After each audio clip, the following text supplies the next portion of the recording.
Bonjour et bienvenue à notre réflexion du jour. Mon nom est Oyenga. Aujourd'hui, avec l'histoire de Simon, nous allons parler de la nature. La nature ne fit rien de spectaculaire, elle était simplement là. Simon marcha sans objectif précis. Il voyait un sentier, des arbres, et sentait le sol humide sous ses pas. Au début, son esprit continuait de courir. Des listes de choses à faire, des tensions accumulées, des phrases inachevées tourbillonnaient dans sa tête. Puis, quelque chose ralentit. Pas lui, mais tout ce qui l'entourait. Le vent passa dans les feuilles, doucement, sans insister, sans chercher à le convaincre de quoi que ce soit. Simon s'arrêta. Il écouta.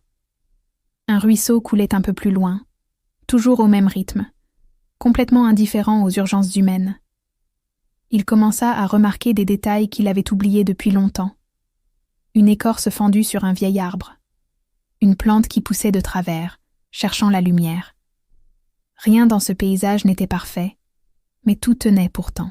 La nature ne corrigeait rien. Elle continuait simplement son chemin. Même là où les traces d'une ancienne tempête étaient visibles, avec des branches cassées et des pierres déplacées, la vie persistait, inébranlable. Simon comprit alors que rien ici ne forçait l'équilibre. L'équilibre se faisait, tout simplement.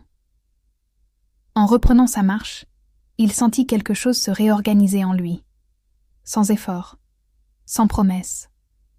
La nature ne lui avait rien enseigné de manière explicite. Elle lui avait simplement montré. Et dans cette présence calme, Simon sut que tant que quelque chose respire, quelque part, un chemin reste toujours possible. La nature est un cadeau vivant, un souffle de vie tout autour de nous.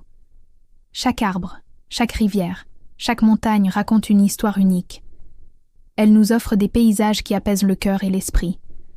Observer les fleurs qui s'ouvrent, écouter le chant des oiseaux au lever du jour, sentir le vent sur notre peau, ce sont autant de moments précieux de paix et de contemplation. La nature nous enseigne la patience, car elle nous rappelle que tout a son propre rythme. Rien ne peut être précipité. Elle nous apprend aussi la résilience, à l'image des saisons qui changent et recommencent, encore et encore. Elle nous montre la force tranquille et la beauté pure de la vie simple. Prendre soin d'elle, c'est donc prendre soin de nous-mêmes et des générations futures. La nature guérit, elle inspire, elle émerveille.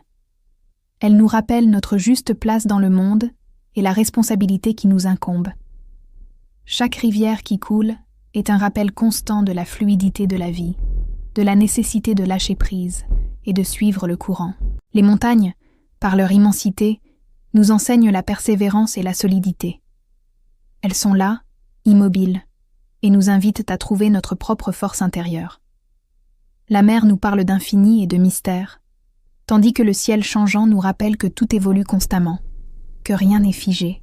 Marcher dans les bois ou respirer l'air pur des champs, c'est apprendre à écouter vraiment, à contempler et à se recentrer. Chaque instant que nous passons dans la nature renforce notre énergie intérieure. Elle nous invite à la gratitude et au respect. Elle nous montre que même après la tempête, la vie renaît toujours, plus forte et plus belle. La nature est un professeur silencieux, patient et incroyablement généreux. Elle nous enseigne l'équilibre, l'harmonie et la beauté du monde. Chaque rencontre avec elle nous transforme et nous inspire profondément. Et lorsque nous la protégeons et que nous l'aimons, elle nous offre en retour sa lumière et sa sérénité. Merci d'avoir partagé ce moment de réflexion avec nous. N'oubliez pas de vous abonner pour plus de contenu inspirant. À très bientôt.